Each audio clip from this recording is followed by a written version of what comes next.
ওকে, so লাইফের কয়েকটা জিনিস আছে যেগুলো আজীবন স্থায়ী না।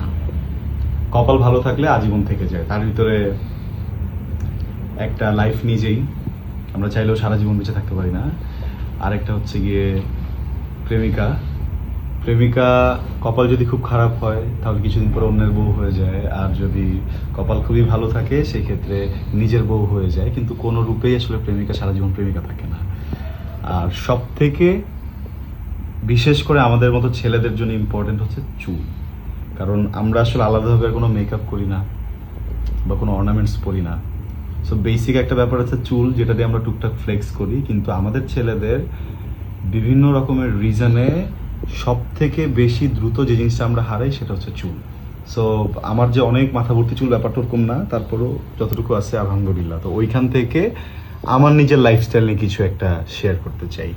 বেসিক্যালি আমি আজকে প্রায় 7 বছর ধরে এভরিডে শ্যাম্পু করি, বিকজ আমি শ্যুট করি রাস্তায়, চুলের গোড়ায় ময়লা চলে আসে। আর চুলে ময়লা আসা চুল পড়ার সব থেকে বড় রিজন।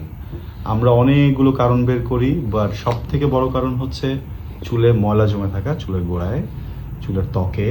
দ্বিতীয়ত হচ্ছে সময় মতো না ঘুমানো, এটা একটা বড় কারণ।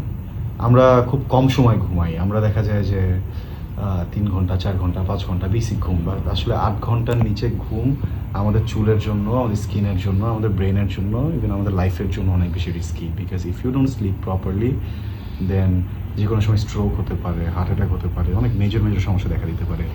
সো চুলে ছিলাম আমি, যেহেতু গত 7 বছর ধরে রেগুলার মাথায় শ্যাম্পু করি, একটা জটিলতা দেখা যায় যে চুলে একটা ন্যাচারাল অর্গান অয়েল চলে আসে, যেটা হচ্ছে কি আমাদের ত্বক, আমাদের স্কিন, স্ক্যাল্প এই তেলটা ছাড়ে। কিন্তু এভরিডে শ্যাম্পুর জন্য যেটা হয় যে স্কিন ওই সুযোগটা পায় না। তখন কি হয়, চুল অনেক বেশি খসখসা হয়ে যায়। চুলগুলো ওই হাতের সাথে ভালো করে ব্লেন্ড করে না, দেখা যায় অনেক পাতলা হয়ে থাকে, একটু বাতাস আসলে খুবই এলোমেলো হয়ে যায়। সো ওইসবের জন্য আমি বিভিন্ন রকমের তেল ট্রাই করেছি আমার লাইফে। সো একবার আমি নিজে অনলাইন থেকে এই ন্যাচারালস বাই রাখির একটা বিজ্ঞাপন দেখেছিলাম।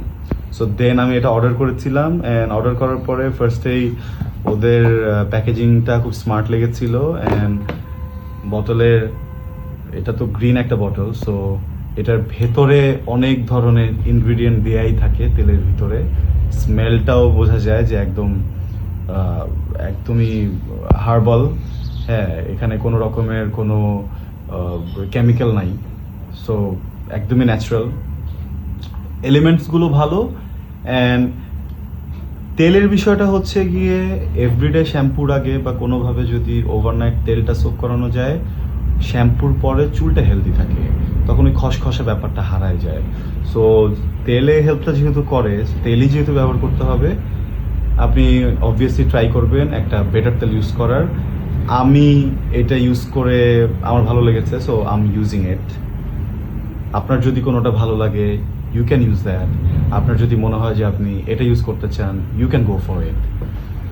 আর আরেকটা বিষয় হচ্ছে গিয়ে যে আমরা যে শ্যাম্পুগুলো কিনি বাজার থেকে, সেই শ্যাম্পুগুলোতে মোস্ট অফ দ্য টাইম অনেক রকমের কেমিক্যালস দেওয়া থাকে আলাদাভাবে। এটাকে চুলকে সিল্কি করার জন্য, চুলকে আরও নরম করার জন্য অনেক রকমের ইনগ্রিডিয়েন্টস দেওয়া থাকে। বাট বেসিক কথা হচ্ছে গিয়ে চুলকে সিল্কি করা হচ্ছে কন্ডিশনারের কাজ, শ্যাম্পুর কাজ না।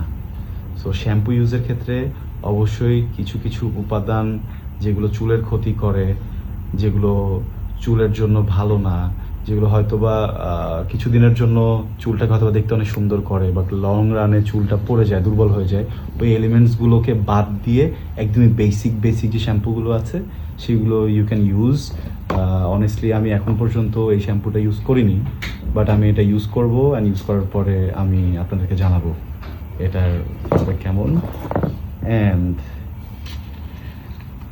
স্ক্যাল্প নিউট্রিশন সিরামটা অনেক বেশি দরকার, বিকজ হেয়ারটাকে সেট করে রাখার জন্য সিরামের আসলে কোনো বিকল্প নাই। অ্যাট দ্য সেম টাইম কিছু কিছু সিরাম আছে যে সিরামগুলো আবার হেয়ার গ্রোথে হেল্প করে, কিছু কিছু সিরাম আছে যেগুলো হেয়ার স্মুথ করতে হেল্প করে।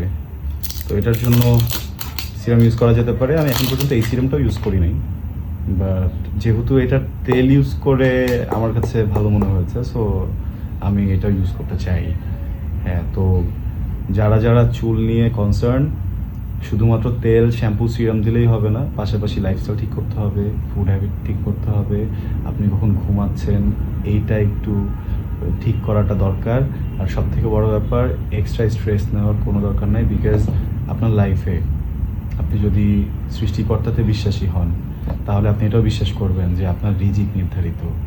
সো আপনি খাবারের চিন্তায় যদি আজকে রাতে একদম চুল ফেলে দেন, স্ট্রোক করে ফেলেন, আলটিমেটলি কোনো কিছু চেঞ্জ হচ্ছে না, আপনি নিজের ক্ষতি করছেন। একদমই রিল্যাক্স থাকতে হবে সব সময়, নিজের যত্ন নিতে হবে, সবার আগে জীবনের যত্ন নিতে হবে। জীবন যদি থাকে আর আপনার সাথে যদি মেধা থাকে কিভাবে নিজের যত্ন নিতে হবে, তাহলে চুলও থেকে যাবে। Thank you, good lakh.